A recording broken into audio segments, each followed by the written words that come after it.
I think what differentiates Gattaca is a combination of culture for me is huge. We're a people business that helps people to work with people, and therefore you have to have a really strong culture. And I'm really proud to say that at Gattaca, we've really built and continue to obsess about having that great culture. So that's kind of our bedrock.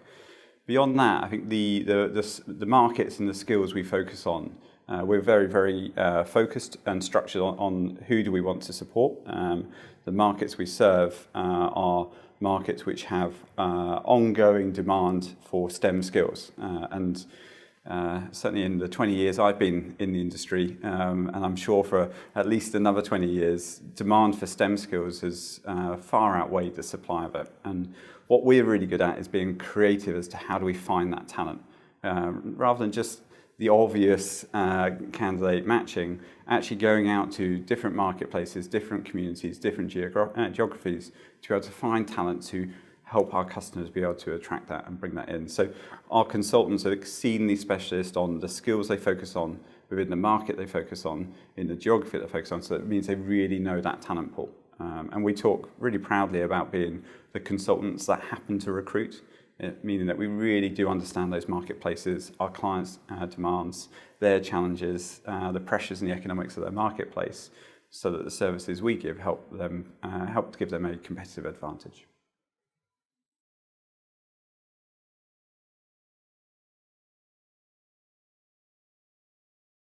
Okay, financial highlights for the year. Clearly, posting a full year performance of just marginally better than break even isn't a highlight. That's disappointing and not acceptable for a business of our capability, clearly. However, we have had some positives. Second half of the year, a really considerable improvement on our cash position, which leaves us far healthier for the years to come, which is great. As a business, 5% growth. We've talked about the improvements we've been making during the year, so it's good that we've at least got some growth in the sales. And our perm product has grown by 18% during the year, which is good to see. I think most pleasingly, is the benefits of the growth we've seen in the second half of the year in some of our core markets of infrastructure, defence, energy and mobility. We're really starting to see that improvement on performance now, which gives me a lot of solace for the years to come.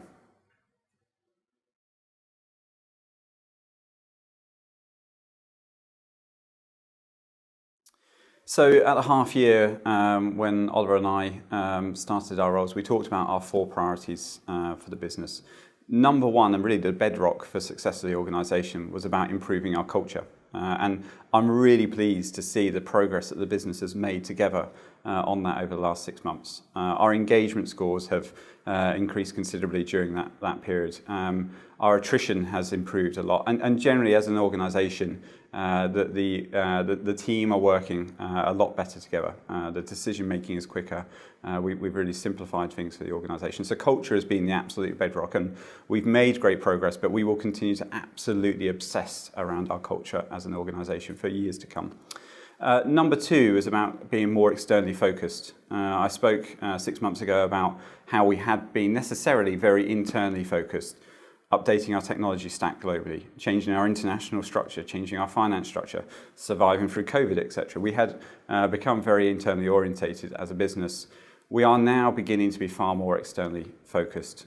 We do great things, we have great products, we're in the great markets with great skills, with great people. We're now starting to get out there and let more people know about that. And certainly during the next year, improving our go-to-market and improving the experience for our customers, being that our clients and our candidates, will significantly improve. Number 3 was cost rebalancing, and we've made some good strides in reducing costs which were not required in the business. We've delayered some leadership, which has both removed costs but also made the decision making a lot quicker in the organisation. We've also taken steps to reduce the cost of our estate and also third-party costs. So we achieved quite a lot of savings in that 6 months, but we have reinvested that. So we gave an annual, in August, a staff increase, a pay rise for everyone in the organisation. We've had a threefold investment in marketing linked to being out in the market and being more externally focused and really putting our investment into the areas which is really going to supercharge our growth rather than just service the organisation. And then final one is operational performance. And we're really obsessed about making sure that everyone in the organisation can be as successful as possible.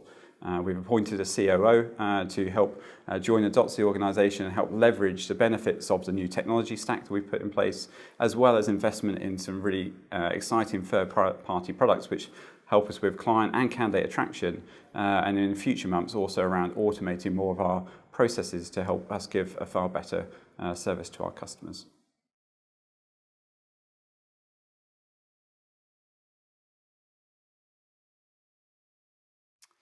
So obviously, all of us have got some concern around the global economic conditions. However, as a business, Gattaca really focus on specific sectors and also skill sets which are more stable, more capital investment, and STEM skills which, no matter what the economic conditions over the last 20 years, have always been in higher demand than they are supply.